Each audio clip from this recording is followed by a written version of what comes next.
Waktunya langsung dimulai saja ya, Bapak. Bentar. Terus lo nggak bisa dianterin ya?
Baik, silakan MC atau moderator boleh dimulai. Baik,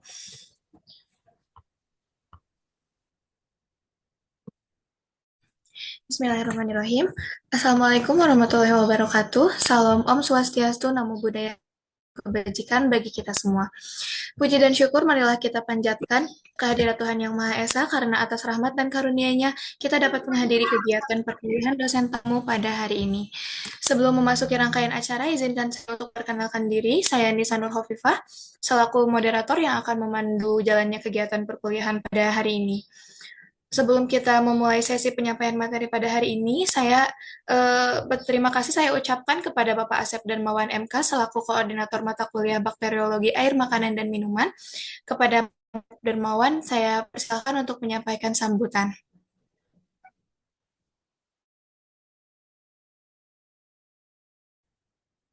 Ya, mohon maaf sebentar ya. Bismillahirrahmanirrahim. Assalamualaikum warahmatullahi wabarakatuh. Waalaikumsalam Waalaikumsalam warahmatullahi warahmatullahi wabarakatuh. wabarakatuh. Waalaikumsalam warahmatullahi wabarakatuh.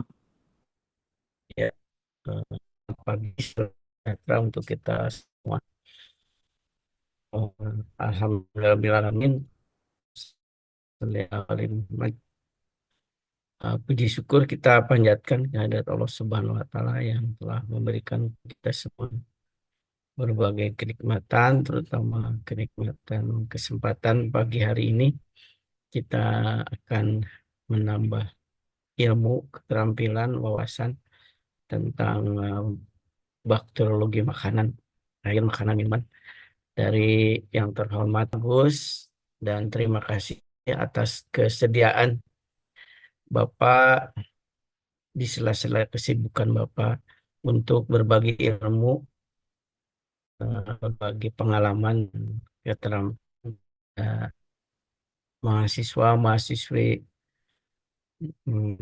jurusan teknologi laboratorium medis yang hadir pada pagi hari ini dari tingkat 2 ya, tingkat 2 program studi sarjana terapan, tingkat 2 program D3 TLM, kemudian ada yang dari D4 RPL yang sedang matrikulasi, kemudian dari tingkat 3 yang akan mengambil penelitian ya, akan melakukan penelitian terutama topik-topik tentang bakteriologi makanan minuman. Ini sungguh kesempatan yang sangat baik ya untuk kita manfaatkan, baik aktivitas akademika, mahasiswa semuanya, baik yang sedang menjalani perkuliahan pada semester ini, mungkin yang RPL ya, mungkin ada metode-metode baru atau pengalaman baru dari Pak Agus eh, di Laboratorium Kesehatan Provinsi dalam menangani atau memeriksa spesimen secara bakteriologis. Khususnya topik utamanya ya tentang perhitungan jumlah bakteri, eh, metode membran filter yang terkini. Sekali lagi terima kasih atas eh, kerjasama dari para PJ, mahasiswa semua yang sudah hadir pada pagi hari ini. Juga tak lupa kepada tim dosen ya, yang juga hadir, Ibu Afija, Ibu Nisrina, dan terima kasih atas kerjasamanya. Pada Bapak Agus, dipersilakan untuk berbagi ilmu dan ditunggu ilmu dan pengalamannya oleh kita semua. Sekali lagi terima kasih untuk semuanya. Mudah-mudahan ini dapat berjalan dengan lancar dan eh, menambah ilmu pengetahuan serta keterampilan untuk kita semua. Terima kasih. Wassalamualaikum warahmatullahi wabarakatuh. Waalaikumsalam Waalaikumsalam warahmatullahi warahmatullahi wabarakatuh. wabarakatuh. Baik, terima kasih saya ucapkan kepada Bapak Asep Darmawan yang telah menyampaikan sambutan. Selanjutnya, izinkan saya untuk menyapa terlebih dahulu pemateri kita pada hari ini. Selamat pagi, Bapak Asep. Bapak Agus. Terima kasih. Maaf, Bapak. Selamat pagi, Bapak Agus. Pagi, Ya, Assalamualaikum. Iya, Bapak. Apa kabarnya Bapak hari ini? Alhamdulillah sehat, baik-baik semuanya. Alhamdulillah. Baik, sebelum kita memulai sesi penyampaian materi, izinkan saya membacakan biodata Bapak terlebih dahulu.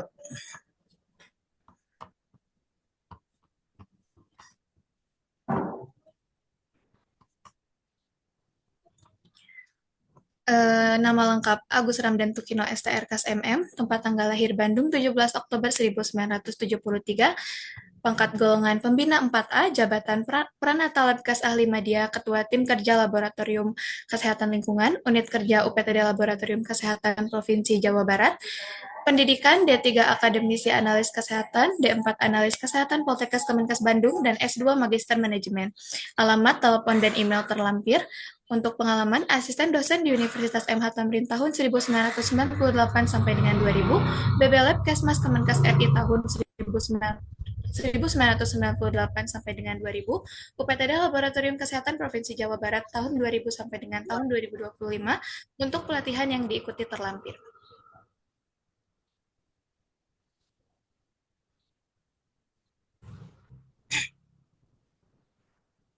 Baik, tanpa berlama-lama lagi, kepada Bapak Agus Ramdan Tukino STRKS MM, kami persilakan untuk menyampaikan pematerian. Terima kasih pada saudara moderator yang telah memberi kesempatan kepada saya untuk sedikit berbagi ilmu dan pengalaman tentang pemeriksaan mikrobiologi air, ya. Mudah-mudahan dalam kesempatan ini kita berada dalam keadaan yang sehat walafiat, tidak kurang satu apapun. Pada adik-adik mahasiswa, mudah-mudahan ya semuanya juga dalam keadaan sehat. Eh, Boleh izin berbagi layar ya.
Apa sudah terlihat?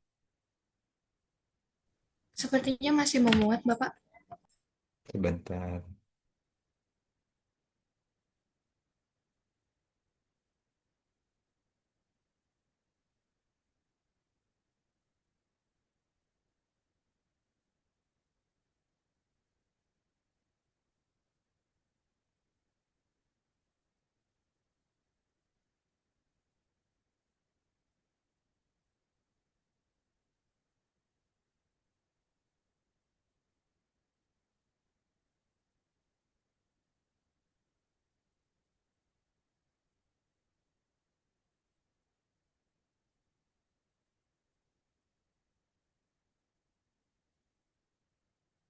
Sudah terlihat?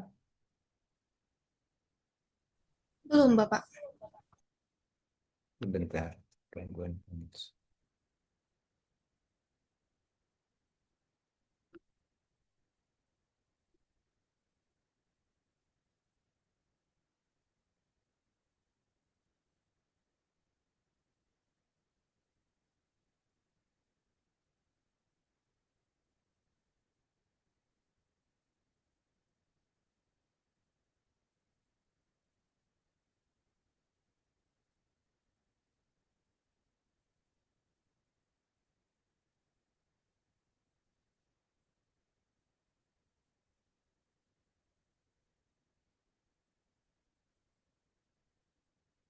Sudah? Belum? Belum, Bapak. Sebentar.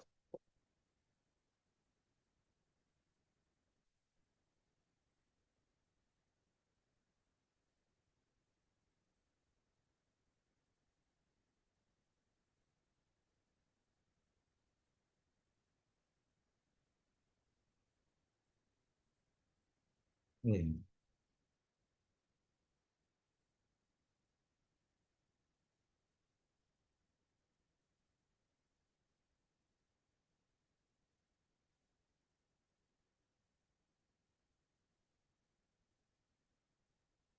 Bentar ya. Iya, Bapak.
Berbagi layar. Punya cara apa?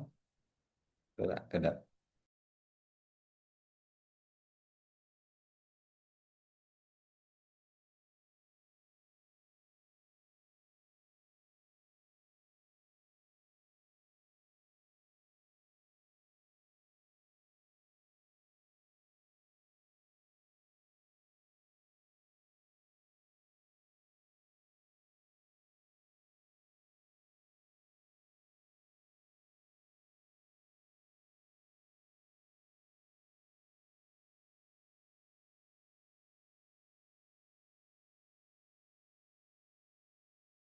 Ya, sudah terlihat. Sudah, Bapak. Sudah, Bapak.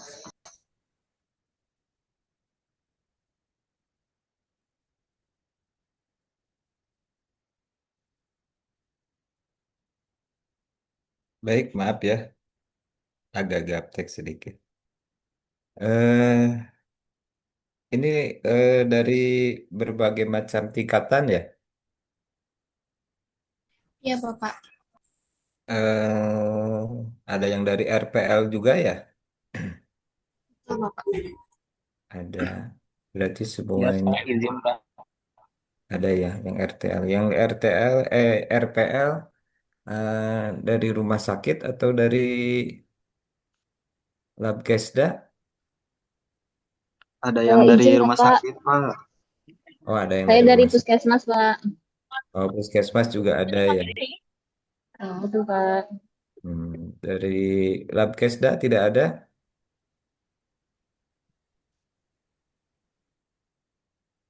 Izin Bapak tidak ada Kak di RK. Tidak ada. Jadi puskesmas sama rumah sakit ya.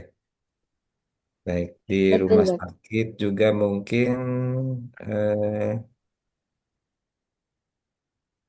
kurang ya kalau rumah sakit ya. Tapi puskesmas kayaknya bisa. Baik, kita mulai aja. Jadi hitung jumlah bakteri tidak langsung pada spesimen air, makanan, dan minuman. Metode yang dipakai kita metode membran filter. Jadi sebelum kita melakukan pemeriksaan eh, mikrobiologi, terutama mikrobiologi pangan, ada beberapa peraturan yang harus kita rujuk. Jadi tidak semata-mata kita memeriksa ya selain pemeriksaan yang mikrobiologi klinis. Tapi untuk mikrobiologi pangan, makanan, minuman maupun air bersih, air limbah, itu ada peraturan yang harus dirujuk. Nah, di antaranya peraturan tentang pemeriksaan lingkungan, termasuk air,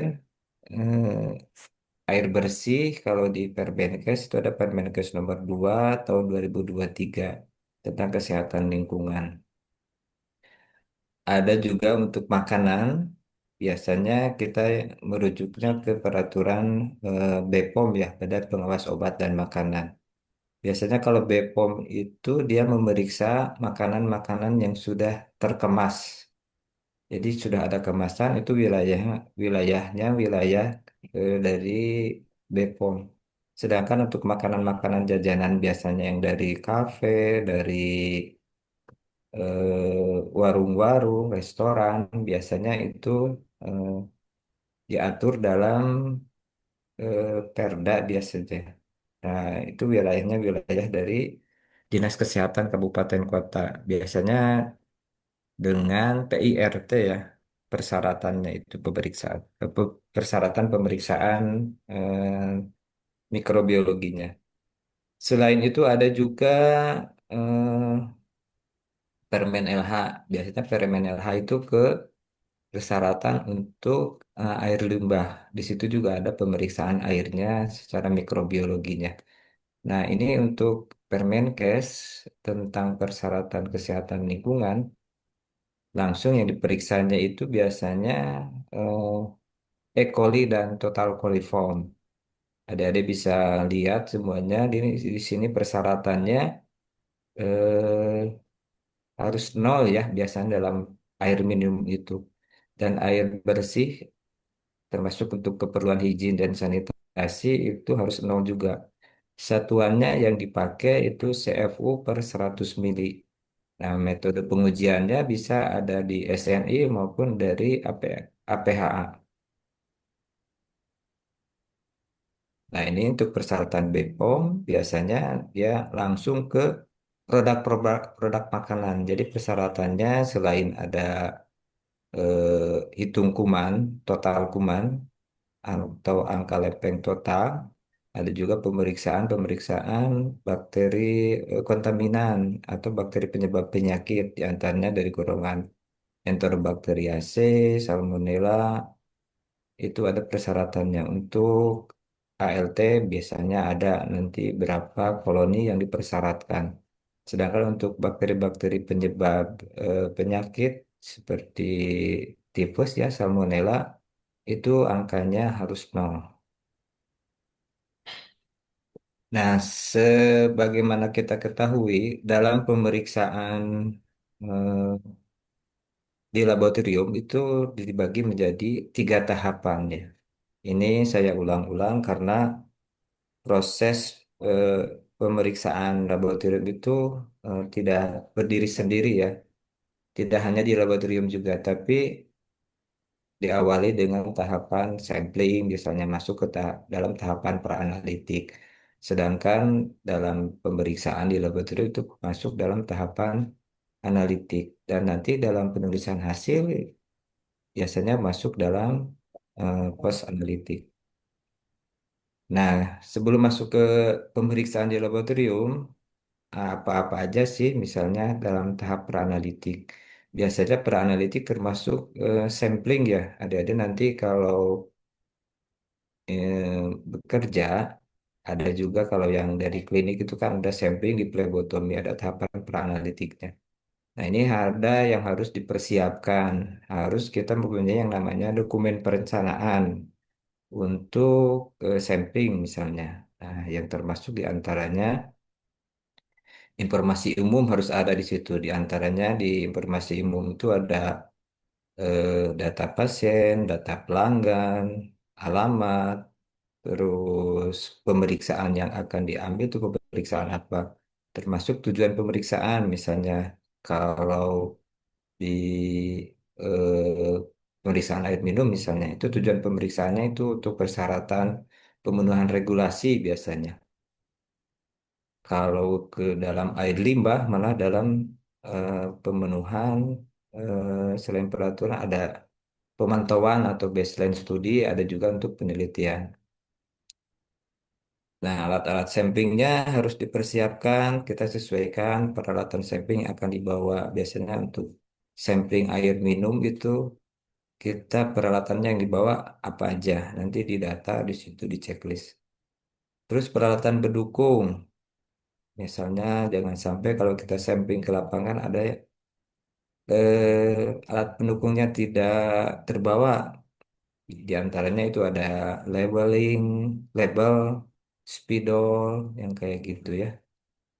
Terus jangan lupa juga alat K3-nya, kalau sampling petugasnya, terus pengamanan sampelnya misalnya. Setelah sampling, yang akan dibawa contoh air minum, persyaratan di bawahnya itu harus pakai apa? Biasanya kalau mikrobiologi itu harus dalam keadaan dingin ya, suhu antara 2 sampai 8 derajat Celcius. Nah, setelah sampling jangan lupa juga kita ada berita acaranya kalau ke pelanggannya. Seperti apa kalau di pasien rujukan tuh inform consent ya. Di laboratorium kesehatan lingkungan juga pemeriksaan air, makanan, minuman harus ada berita acaranya. Nah, ada juga kalau di lab itu ada sampel yang namanya sampel kiriman. Kita tidak sampling tapi ada yang pelanggan bawa sendiri sampling. Nah, harus gimana penanganannya? Biasanya kalau untuk pemeriksaan mikrobiologi harus segera diperiksa atau juga bisa ditunda. Nah, ditundanya itu perlakuannya harus dalam keadaan dingin ya. Dan holding time atau waktu tunggu pemeriksaan tidak boleh lebih dari 24 jam. Baru kita akan lakukan pemeriksaan di laboratorium. Nah, ini kalau sampling untuk air, minum air bersih, air limbah, eh, ada petunjuknya ada di SNI ya. Nanti adik-adik bisa buka di SNI 9063 tahun 2022 tentang sampling air. Di situ ada air untuk pemeriksaan kimia dan mikrobiologi. Nah, untuk sampling, untuk pemeriksaan misalnya air bersih, kita ada perlakuan. Misalnya kalau di air bersih itu harus ada perlakuan dulu, botolnya selain harus steril, ada juga yang namanya tes lapangan yang wajib dilakukan, yaitu tes klorin. Kita bisa kalau air bersih tes klorinnya tinggi, percuma kita periksa di lab ya, karena akan menghasilkan hasil yang negatif. Masih terdengar suaranya? Terdengar, Bapak? Masih Pak. Nanti kalau Terdengar, Pak. ada yang kurang jelas bisa langsung didiskusikan ya. Baik. Nah, lanjut ya. Nah, harus langsung diperiksa. Walaupun harus ditunggu, harus ada perlakuan yang tadi jelaskan di atas. Nah, untuk itu, bisa setelah kita sampling, harus segera dibawa ke laboratorium untuk pengujian. Nanti bisa dibaca ya di sini untuk sampling air bersih terutama tahapannya. Nah, untuk parameter mikrobiologi air, biasanya yang diperiksa itu langsung ke pemeriksaan yang tadi persyaratan di Permenkes itu yang diperiksanya itu eh, total coliform, dan E. coli. Sedangkan untuk fekal coliform biasanya itu untuk persyaratan air bersih dan air limbah. Nah, total coliform merupakan indikator mikrobiologi untuk kualitas air. Konsumsi yang mengandung fekal coliform meningkatkan risiko gangguan kesehatan. E. coli juga ya. Nah, ini rata-rata di dunia persyaratan untuk air bersih, air minum, itu persyaratannya eh, yang diperiksa itu E. coli dan total coliform.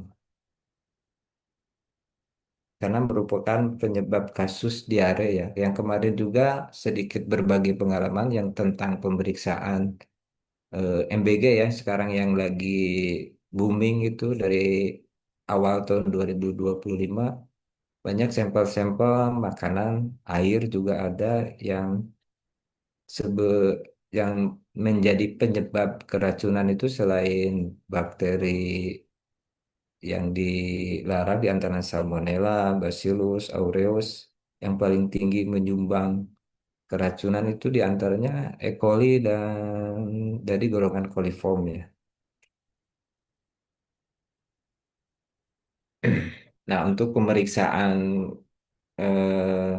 coliform ini berkembang ya dari tahun ke tahun.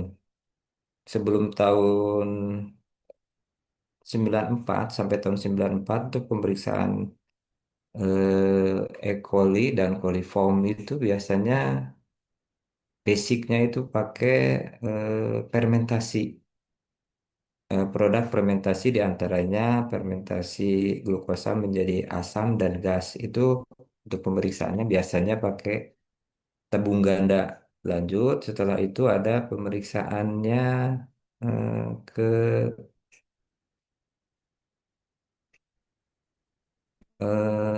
membran filter ya. Membran filter nanti kita jelaskan di bawah itu baru ada setelah tahun 94. Dan ada lagi metode-metode yang terbaru yang berkembang sekarang ada yang namanya untuk pemeriksaannya selain metode asam dan gas, ada membran filter, ada juga yang enzim substrat namanya. Nah, ini perkembangannya yang dari awal itu eh, tahun 1915 itu untuk pengujian coliform dan E. coli pada air bersih dan air minum itu biasanya dilakukan dengan basic metode fermentasi laktosa. Dari tahun 43 baru ada namanya metode membran filter dan berkembang lagi di tahun 87 ada yang namanya enzimatik yaitu enzim yang pemeriksaan berdasarkan enzim yang dihasilkan oleh bakteri. Nah, ini sebagai pengetahuan juga dari adik-adik, tahun 94 itu yang diperiksa dari golongan coliform itu hanya terbatas ya karena metodenya metode untuk deteksi adanya gas dan asam dari media. Biasanya yang ketemunya cuma dari golongan Klebsiella, Enterobacter, Citrobacter, dan Escherichia. Nah, tahun 94 sampai tahun 2023 ada metode asam aja. Ini lebih luas. Bakteri-bakteri yang terdeteksi di antaranya Klebsiella, Enterobacter, Citrobacter, Oh iya lupa. Yersinia, Serratia, Hofnia, dan yang lain-lain. Nah, tahun 2023 dengan enzim substrat itu lebih luas lagi, lebih banyak lagi bakteri-bakteri golongan coliform yang bisa ditemukan. Basicnya dari enzim beta galaktosidase. Nah, sekarang yang tadi saya jelaskan berkembang ya metode yang ada itu basicnya ada metode tabung ganda yang pakai eh, pengenceran, pakai mediumnya medium Laurel atau BGLB ya. Kalau di kampus itu dulu metode tabung ganda pakai BGLB. Terus berlanjut ke metode membran filter yang akan kita bahas nanti. Nah, ini basicnya dengan filter.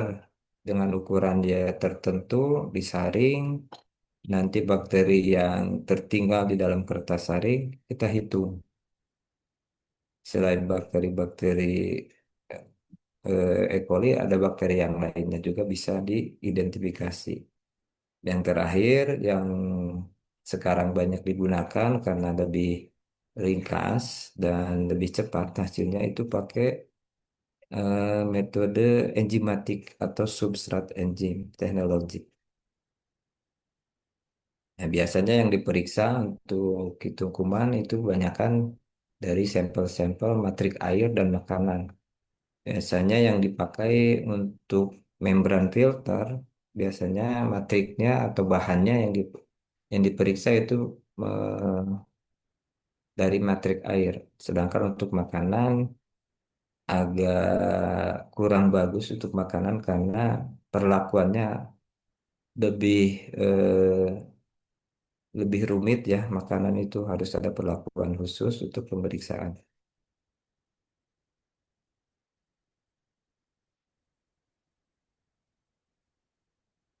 Nah, ini kita ulas sedikit tentang tabung ganda yang sekarang Kerja jadi ke situ. banyak banyak sudah agak ditinggalkan ya karena keterbatasannya. Di antaranya tabung ganda ini tidak bisa mendeteksi koliform sebanyak metode serupa yang berbasis enzim. Nah, keterbatasan yang lainnya membutuhkan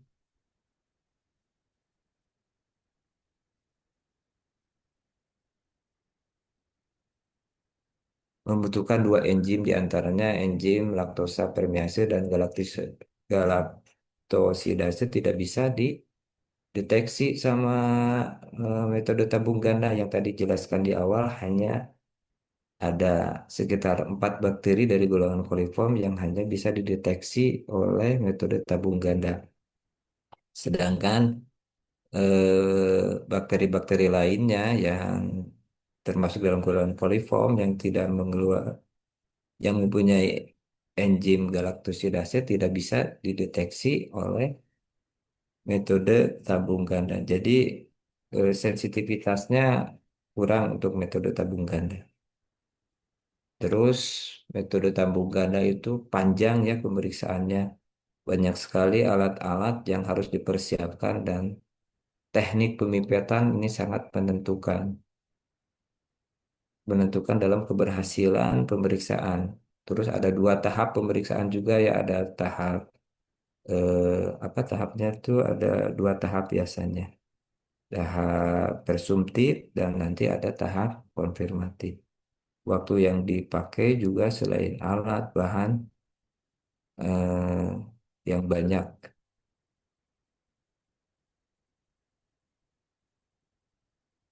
Nah, ini jadi metode tabung ganda banyak yang ditinggalkan itu karena prosedur yang rumit dan panjang. Sterilisasi media, tabung, prosedur konfirmasi hasil eh, lebih lama ya, 4 sampai 5 hari baru keluar hasil. Terus eh, limit detectionnya juga rendah, maksimum eh, hanya 2.300 mpn, mass probable number per 100 mili untuk 10 seri tabung. Jadi untuk eh, sampel-sampel yang bakterinya tinggi harus melalui pengenceran juga. Pengencerannya bertingkat dan suhu inkubasi bervariasi. Nanti ada yang di suhu 45, ada yang di suhu 37. Tidak dapat mendeteksi kelompok koliform yang tidak memiliki laktos permease. Terus masalah quality controlnya juga agak susah ya di lab, juga agak susah untuk pemeriksa bakteri kontrol untuk pemeriksaan metode tabung ganda. Jadi rangkuman untuk metode tabung ganda ini berdasarkan fermentasi laktosa aja, sedangkan bakteri-bakteri golongan coliform dan golongan yang lainnya tidak bisa terdeteksi karena tidak hanya sebatas fermentasi laktosanya aja. Persiapannya ya media yang panjang, beberapa jenis media diperlukan untuk uji presumtif dan konfirmasi. Dibutuhkan analis yang berpengalaman dengan skill pipetting yang tadi ya, pemipetannya banyak sekali. Hasilnya juga panjang, antara 48 sampai 120 jam. Nah, sekarang kita akan bahas eh, pokok bahasan tentang metode membran filter. Nah, membran filter ini berkembang sebetulnya udah lama ya membran filter itu dipakai. Nah, membran filter ini banyak sekali umum ya, banyak digunakan di laboratorium baik lab Kesda, Puskesmas juga sudah ada, rumah sakit mungkin nanti penerapannya mungkin beda ya. Hanya biasanya rumah sakit itu untuk yang klinik hanya biasa yang dipakai angka lempeng total aja. Nah, ini pengertian dari membran filter adalah teknik perhitungan bakteri secara tidak langsung dengan menghitung jumlah bakterinya aja yang hidup. Jadi bakteri-bakteri yang sudah mati tidak terhitung ya dalam sampel cair dengan cara menyaring melalui membran berpori mikro, terus menumbuhkannya dalam media, media baik media yang spesifik atau media yang universal. Misalnya untuk media-media yang eh, kita hanya pengen mengetahui jumlah kuman aja, tidak sampai eh, ke identifikasi kuman, biasanya dipakai media-media yang umum, diantaranya media universal ya. Biasanya yang dipakai media Na, nutrien agar. Terus ada juga media-media yang spesifik, misalnya kita akan mencari sesuai persyaratan E. coli atau coliform. Bisa langsung dipakai media-media eh, spesifik atau media-media khusus untuk bakteri-bakteri tertentu. Misalnya untuk E. coli kita pakai yang biasanya yang dipakai yang kromogenik ya, kromogenik coliform agar.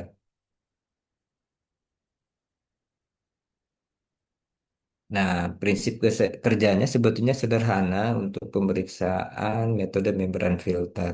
Kita dari sampel pakai kertas saring yang ukurannya 0,45 mikrometer. Bakteri target biasanya ukurannya di atas 0,45 mikrometer. Nah, bakteri target itu akan bertahan di dalam permukaan membran filter. Kemudian membran filter diletakkan di atas media kultur. Media kulturnya bisa yang universal maupun spesifik ya. Kemudian nutrisinya akan meresap ke dalam melalui pori, kemudian bakteri akan tumbuh menjadi koloni yang terpisah. Nah, untuk eh, pemeriksaan membran filter ini biasanya terbatas untuk matrik-matrik yang kandungan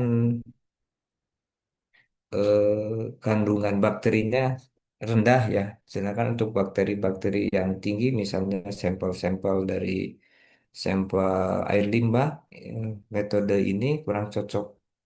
Jadi harus ada juga penggencerannya sebelum pemeriksaannya. Biasanya yang dipakai untuk membran filter ini terbatas hanya pemeriksaan dari air bersih dan air minum.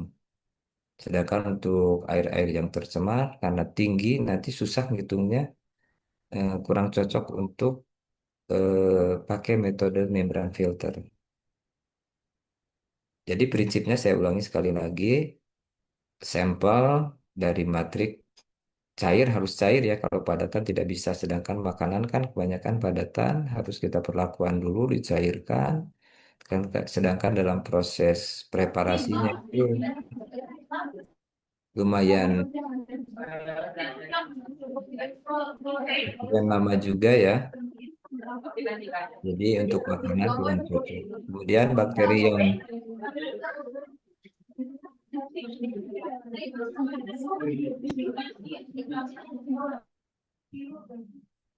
Kemudian bakteri yang tertahan di permukaan membran filter diletakkan di atas medianya.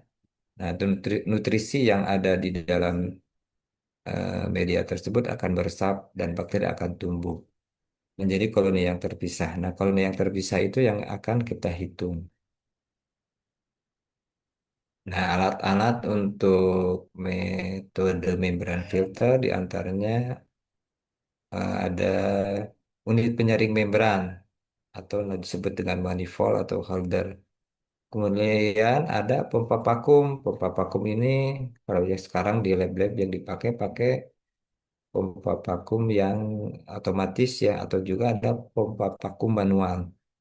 Kemudian inkubator, autoclave, pinset steril, ada Bunsen, ada cawan Petri, pipet ukur ya untuk nanti kan satuannya tadi dijelaskan di atas untuk koli dan koliform harus dalam satuan per 100 mililiter. Nah, untuk makanan kita repot lagi makanan harus biasanya makanan kan bukan cair ya, kecuali minuman mungkin. Dan minuman-minuman juga untuk pakai metode membran filter ada pengganggu-pengganggu lainnya misalnya untuk minuman yang berwarna ya itu akan mengganggu nanti untuk pemeriksaan gelas ukur dan botol sampel dan ada juga nanti kerjanya harus di dalam BSC. Sedangkan bahan-bahan untuk medianya itu ada membran filter selulosa yang ukurannya sudah terstandarisasi 0,45 mikrometer. Medianya itu ada media khusus, ada yang khusus misalnya yang coliform itu ada CCA. Untuk bakteri yang akan kita cari misalnya ada media disesuaikan dengan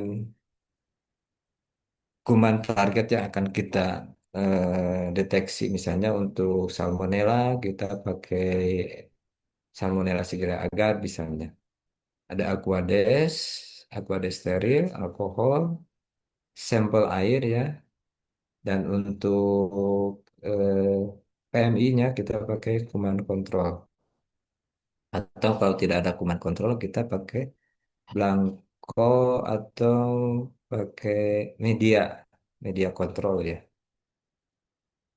Nah ini alat-alatnya yang pertama ini membran filter ya. Ukurannya nanti ada disesuaikan. Ini ada unit manifold penyaringnya, ada pompa, ada apa nih? Ada autoclave dan inkubator. Ada juga media ya, media penumbuh penumbuh agar penumbuh mikroorganismenya. Nah, persiapannya kalau tadi saya bilang yang padatan agak tricky ya, sampel padat makanan harus dihomogenkan dan diencerkan terlebih dahulu menjadi fase cair. Nah, sampai fase cair. Kemudian eh, melalui penyaringan. Nah, di sini kalau untuk makanan pakai metode membran filter kalau kurang cocok karena nanti ada endapan-endapan yang akan susah disaring nantinya. Kemudian di ada big mixer namanya kalau kita itu buat menghomogenkan sampel bila sampel itu makanan. Kemudian ada unit filtrasinya, ada manifold, ada corongnya. Ada juga tadi membran filternya. Ini inkubator. Kemudian nanti buat eh, otomatis kalau tidak ada untuk membaca koloni ya, koloni counter. Nah, prosedur untuk pemeriksaan metode membran filter yang pertama persiapan sampel yang tadi saya jelaskan.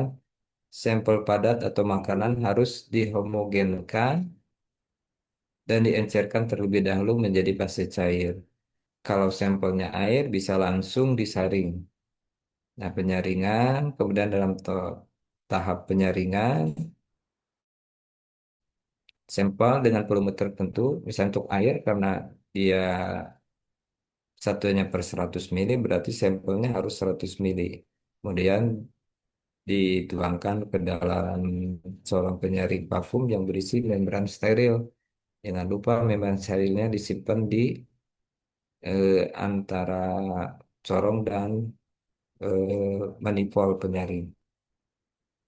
Setelah itu diletakkan di dalam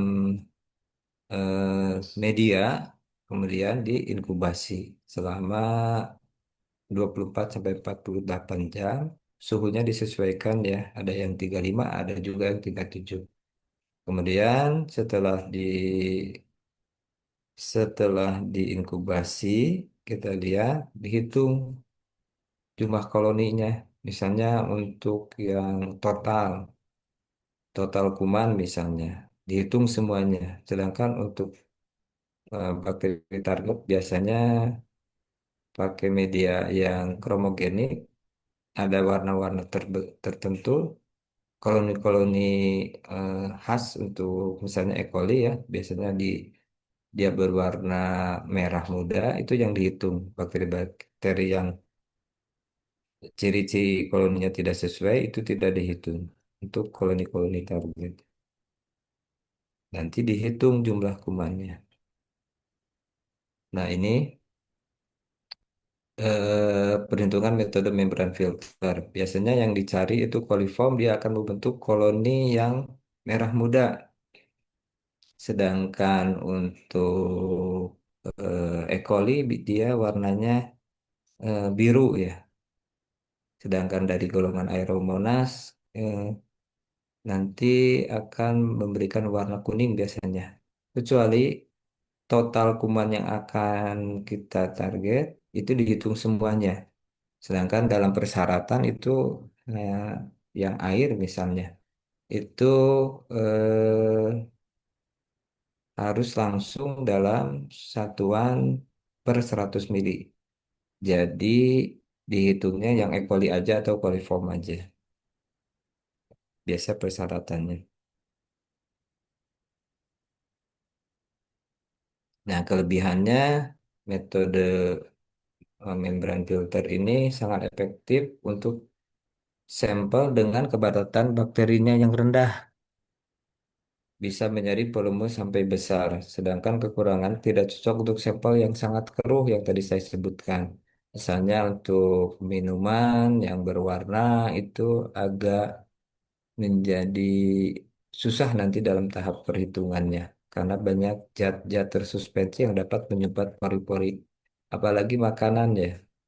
Makanan itu beda lagi biasanya makanan untuk pemeriksaan E. coli-nya. Yang kelima ada pembatasan akses laboratorium. Jadi tidak sembarang orang yang Nah, contoh misalnya perhitungan metode ini, misalnya volume air yang disaring itu 100 mili, nanti misalnya diketemukan kolodinya 35, bisa dihitung langsung perhitungannya jadi 35 dibagi dengan volume air dikali dalam 100. Jadi jumlah kalorinya 35 CFU per 100 mili. Sedangkan untuk pengenceran nanti jadi faktor pembagi juga pengencerannya. Bisa ditemukan 45 pengencerannya 10 kali berarti 45 per 10 kali 100 mili sampel. Berarti eh, kalau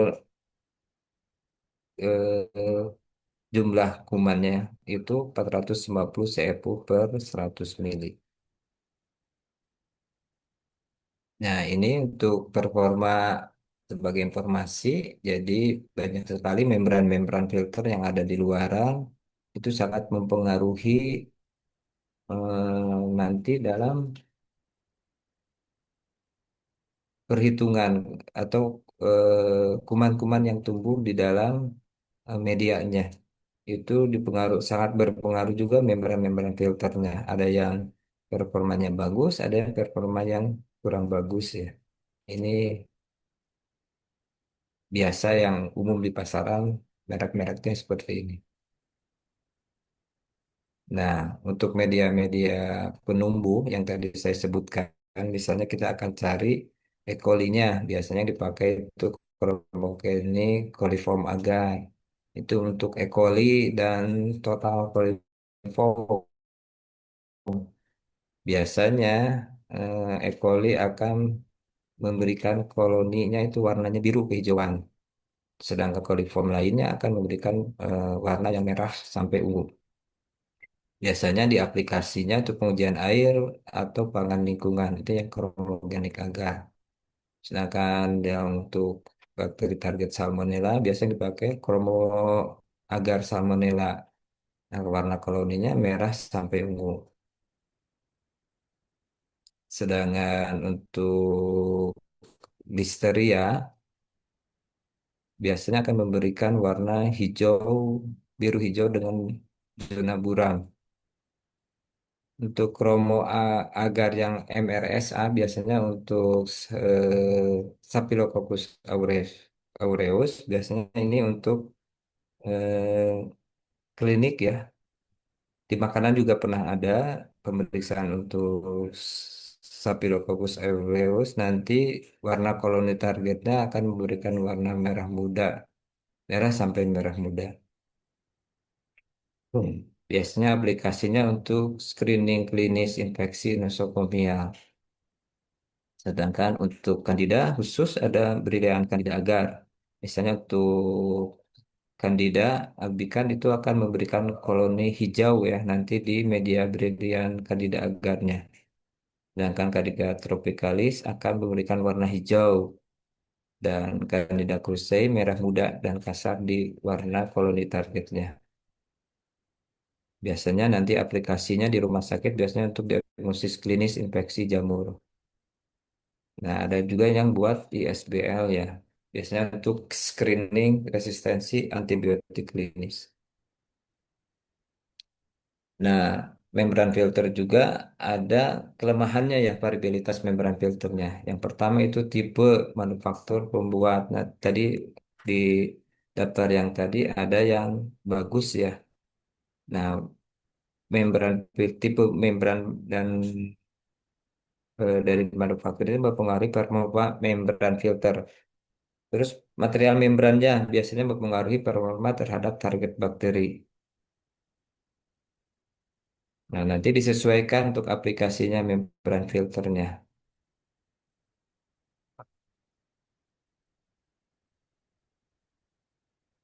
Nah, ini untuk kepadatan variabilitas performa membran. Ada yang bagus ya, konsentrasi background floranya mempengaruhi performa membran filter. Pemakaian media juga nanti akan mempengaruhi hasil. Nah, nanti hasilnya biasanya dalam pengamatan suka samar nanti warna biru ke biru ini masuk yang mana ya. Nah, penambahan antibiotik mengurangi sensitivitas juga. Misalnya ada bakteri, ada media yang sudah ada penambahan antibiotiknya akan mempengaruhi pertumbuhan dari bakteri target. Nah, ini kalau dirangkum dalam kepastian membran filter ini banyak sekali pengaruhnya, variabilitas ketidakpastiannya. Di antaranya itu dari peralatan, terus membrannya itu sendiri, medianya, quality sampel, kualitas sampelnya, teknik ya, teknik pemeriksaan, dan dalam perhitungan ini variabel-variabel ketidakpastian dalam pemeriksaan membran filter. Nah, jadi rangkuman membran filter ini berdasarkan ISO, membran filter menggunakan chromogenetic coliform agar. Nah, kita tidak tahu juga ada uji penegasan di sini. Misalnya dari media yang sudah ada koloninya, warna biru misalnya, itu belum tentu E. coli. Harus dilanjutkan dengan uji oksidase namanya. Nah, ini biasanya untuk membran filter yang dipakai di kebanyakan laboratorium, ini dipakai untuk pemeriksaan air minum dan air bersih. Sedangkan untuk pemeriksaan yang perkirakan kadar kumannya tinggi, itu kurang cocok pemeriksaannya. Hasilnya lumayan cepat dibandingkan dengan pemeriksaan eh, tabung ganda tadi yang membutuhkan waktu yang lebih lama. Nah, itu untuk membran filter. Mungkin kalau ada pertanyaan, mangga dipersilahkan. Ini ada sedikit video ya. Saya izin share lagi untuk pemeriksaan membran filter.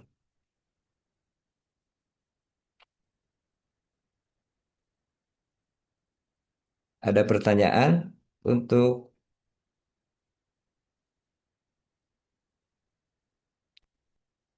boleh langsung eh, didiskusikan ya apabila ada yang kurang jelas.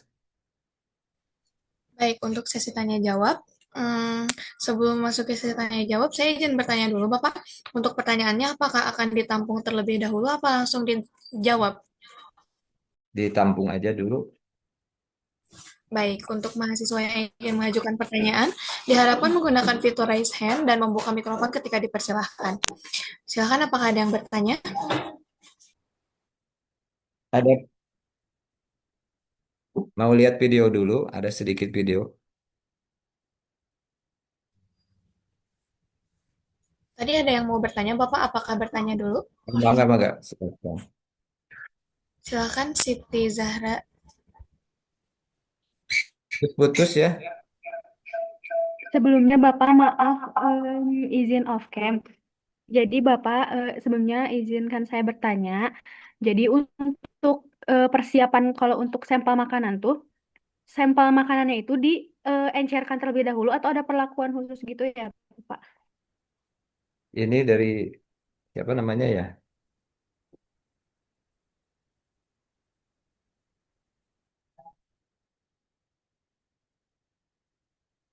Yang bertanya siapa namanya ya?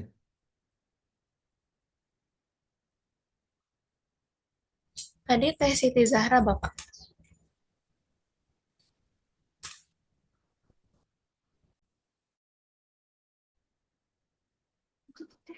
Izin melanjutkan pertanyaan Bapak. Perlakuan. Kalau sampelnya itu makanan dan itu apakah harus diencerkan terlebih dahulu supaya tidak ada endapan atau bagaimana ya Pak? Terima kasih. Langsung jawab aja ya. Baik, Bapak.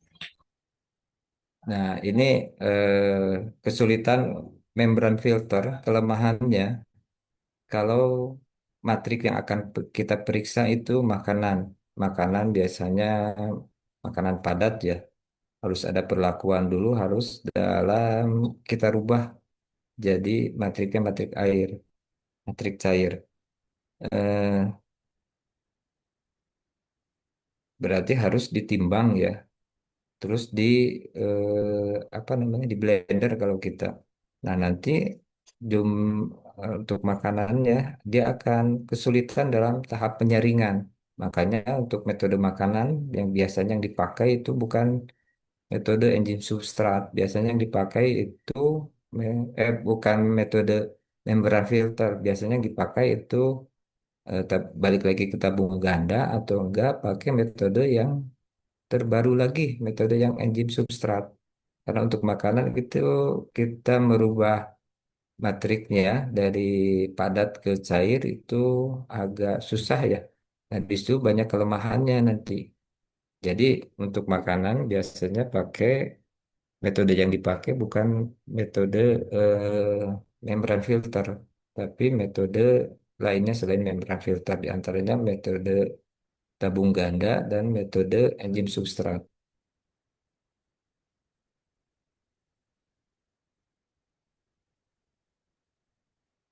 Jelas ya deh ya? Bapak berarti lebih efektif memakai enzim substrat ya Bapak. Nah, kalau Iya. untuk memakai enzim substrat itu apakah di laboratorium pendidikan seperti ini apakah sudah banyak terdistribusi atau seperti apa Bapak dan terfasilitasi?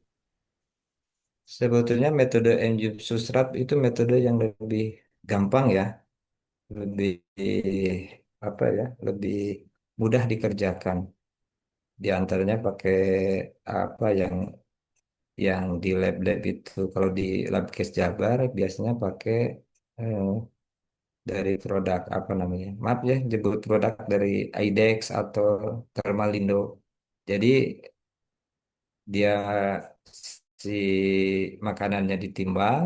Biasanya satuannya juga kalau makanan susah kalau jadi cairan biasanya di persyaratannya tadi yang di Bepom persyaratannya untuk makanan bukan mili ya, tapi gram. Biasanya 25 per 25 gram makanan. Biasanya yang dipakai itu metode enzim substrat atau metode yang pakai tabung ganda. Ada juga yang dipakai metode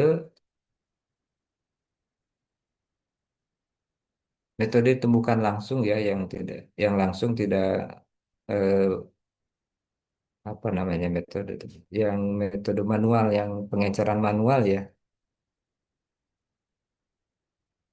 Tapi kebanyakan sudah ditinggalkan untuk makanan pakai metode pemeriksaannya tidak pakai metode enzim substrat.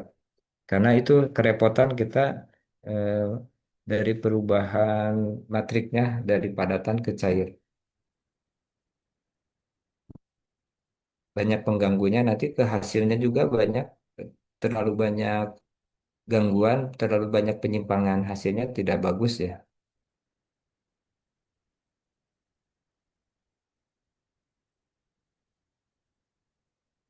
Ada lagi? Bapak, maaf mau izin konfirmasi lagi. Berarti kalau misalnya pakai yang metode membran filter, terus sampelnya makanan, apabila si sampel makanannya diencerin dulu bertingkat seperti itu, lalu ditanam ke membran filter per pengencerannya, apakah itu bisa lebih efektif Bapak dibanding yang tidak diencerkan dari makanan langsung gitu Bapak, Nah, yang itu tidak nanti bertingkat pengencerannya? kalau penyaringannya banyak apa namanya ya? Banyak variabel pengganggunya. Kalau kita saring nanti penyaringannya banyak bakteri, banyak apa ya? Banyak yang tertahan di dalam kertas saringnya. Nanti kita akan kesulitan dalam menghitung kumannya. Terlalu banyak kotoran ya kalau saya sebut. Makanya kalau di aplikasi di laboratorium untuk membran filter tidak disarankan untuk pemeriksaan makanan. Pakai metode lain saja karena metode nanti hasilnya variabilitas pengganggunya banyak, kurang efektif dan kurang sensitif untuk makanan. Baik Bapak Agus, terima kasih banyak. Terima kasih kepada Teteh yang telah bertanya. Selanjutnya untuk Debbie Amalia, silahkan.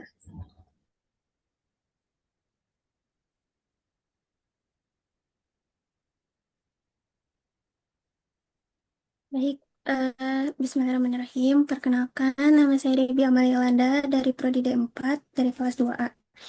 Bapak sebelumnya ada dua pertanyaan, tapi bukan terkait ke praktikumnya gitu. Kayak lebih ke proses pengerjaan di dunia laboratoriumnya. Apakah tidak apa-apa Bapak bertanya dua pertanyaan gitu? Mangga, silahkan bebas saja. Oke, pertanyaan yang pertama.